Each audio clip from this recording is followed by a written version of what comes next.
ওখানে যেহেতু স্টেশন তো না, ওখানে সারাদিন দুপুরের পর থেকে আবার অন্য কিছু কচুরিটা একদম সেম জিনিস, শুধু দামটা একটু আলাদা রাখা, কারণ একটু ঘরটা তো ভাড়া নিয়ে করা, দোকানটা ভাড়া নেওয়া ইচ্ছা আছে। হ্যাঁ হ্যাঁ, এই সবে তো দোকানটা শুরু করলাম, এবার দেখি কাস্টমারের চাহিদা নিয়ে। ভালো, তোমরা ভালো আছো?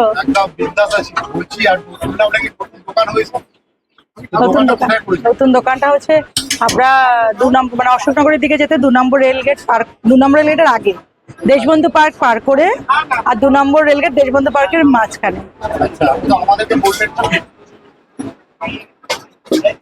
সবাইকে বলেছিলাম তো, সেদিন তো অনেকে আসতে পারিনি।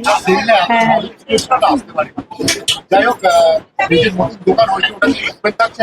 হ্যাঁ হ্যাঁ হ্যাঁ, ওটা মোটামুটি 7টা সাড়ে 7টার থেকে শুরু হয়ে যায় সকাল, আর দুপুর 2টো 3টে এখনো আছে কিছুটা। মৌ এতক্ষণ ছিল না, না না, এক বেলায় ইচ্ছা আছে। হ্যাঁ হ্যাঁ, এই সবে তো দোকানটা শুরু করলাম, এবার দেখি কাস্টমারের চাহিদা নিয়ে। হ্যাঁ হ্যাঁ হ্যাঁ, আর ওখানে যেহেতু স্টেশন তো না, ওখানে সারাদিন দুপুরের পর থেকে আবার অন্য কিছু কচুরিটা চলবে না। হ্যাঁ হ্যাঁ হ্যাঁ, কচুরিটা দুপুরের পর থেকে চলবে না, না এখন কচুরি তরকারি, কচুরি শুধু কচুরি। হ্যাঁ, একদম সেম জিনিস, শুধু দামটা একটু আলাদা রাখা, কারণ একটু ঘরটা তো ভাড়া নিয়ে করা, দোকানটা ভাড়া নেওয়া। জলটা দেখা এখানে যেমন আমাদের মানে চাপ কলের জল খাওয়ানো হয় এখানে, ওখানে পুরো রান্না থেকে শুরু করে খাওয়ানো পুরোটাই মানে কেনা জল, আর ভাড়া ঘরটা ভাড়া নেওয়ার জন্য ওখানের দামটার এখানে দামটা একটু আলাদা। এখানে 2 পিস 10 টাকা, ওখানে এটা 3টে 15, ওখানে 3টে 20।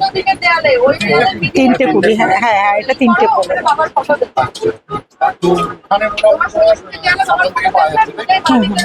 ওখানে সকাল থেকে মৌ ওখানে থাকছে, তারপর আমি এখানে আছি। মৌ দুপুরের দিকটাই যে দোকান করে এখন আবার এখানে চলে আসলো।